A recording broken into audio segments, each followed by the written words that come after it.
These are 5 commanders I'll never play. First up is Chulane. I already think Bant is boring, and Chulane essentially embodies that. All it does is generically draw you cards and play lands, which really doesn't do anything for me. Next up, Kenrith.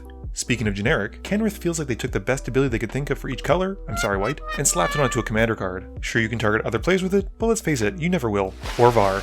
This is the #1 comment whenever I post a Mistform game, and I don't think people understand how much you have to build around Orvar as opposed to Mistform. I just play Lords in my deck, and I don't want to water it down by having to run instants and sorceries that target creatures. Tergrid got a Fright. As much as I love to steal my opponent's stuff, Tergrid typically leads to a very specific type of deck, one that has a ton of hand hate and Plaguecrafter-like effects. This can lead to no hands and no boards, which just isn't fun for me. Lastly, we have Koma the Cosmos Serpent. Again, Simic kind of falls into the same problem I had with Bant. All it does is draw cards, and Koma is just so hard to interact with in colors that already ramp and counter spells to begin with. You can't counter it, and it's so easy for it to be indestructible, it's not even funny. Not to mention it builds up on every upkeep, which is just so overpowered.